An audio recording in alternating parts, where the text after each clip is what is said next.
Well, the Market Theatre in Johannesburg has been dominating news headlines, not for their amazing stage productions, but for the suspected corruption that's eating away at the iconic institution.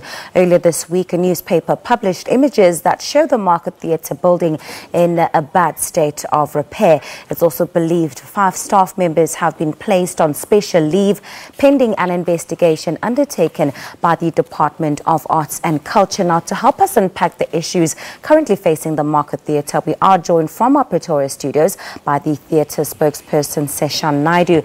It's great to have you on the program and thanks for your time.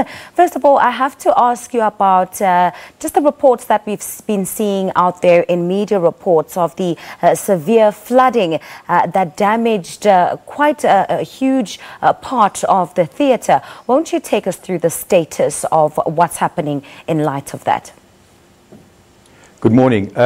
Well, we had extensive rains in Johannesburg recently, and with rains come damage. So that's what happened at the historic Market Theatre building, at the John Carney Theatre foyer, and at the Barney Simon foyer theatre. And this is part of maintenance that all buildings undergo. So this was addressed and sorted out as soon as possible. And the Rapid Line Film Festival that's going on at the Market Theatre is carrying on without any disturbance.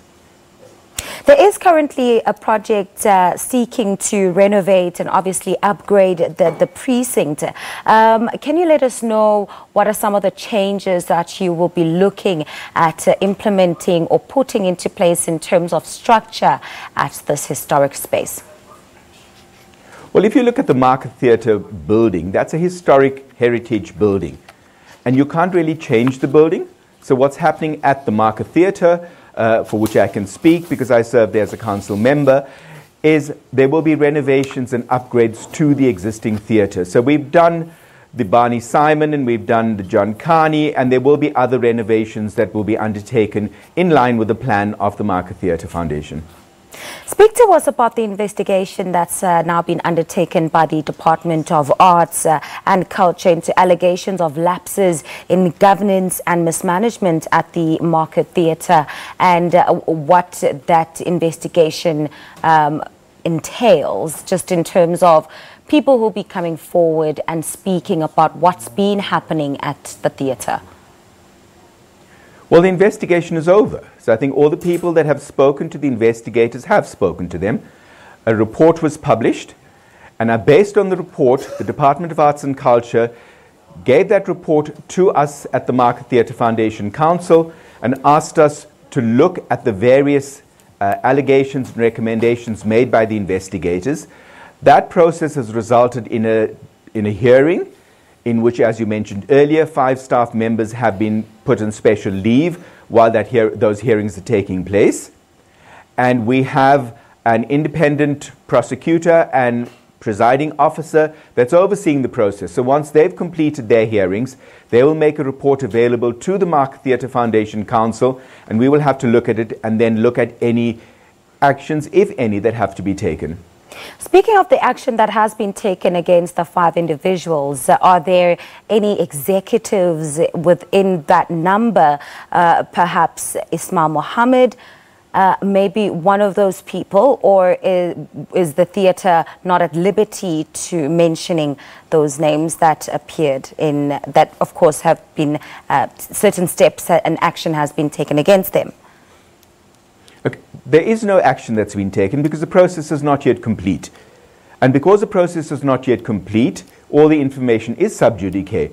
And we as the Market Theatre Foundation Council have promised that once the process is over, we will be issuing a statement where we will be talking about what happened and what the findings are and the action, if any, at that stage.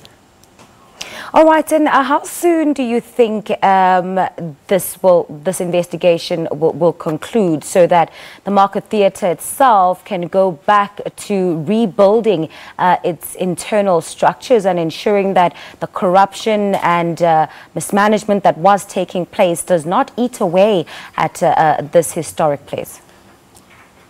Well, first of all, we don't know whether there's corruption and mismanagement taking place. That's what's being finalized now through the hearing process.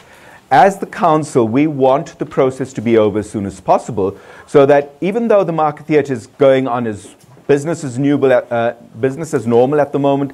It's a buzz of activity, as always, at the Market Theatre Foundation. We want to clarify the misunderstandings in the media and also the mischievousness that we've seen through the various reports of information leaked to the media that are just not true. All right. And who has been conducting these hearings, and how is the process ensured that everybody involved is given a fair chance to either give evidence or clarify any misunderstandings and setting the record straight?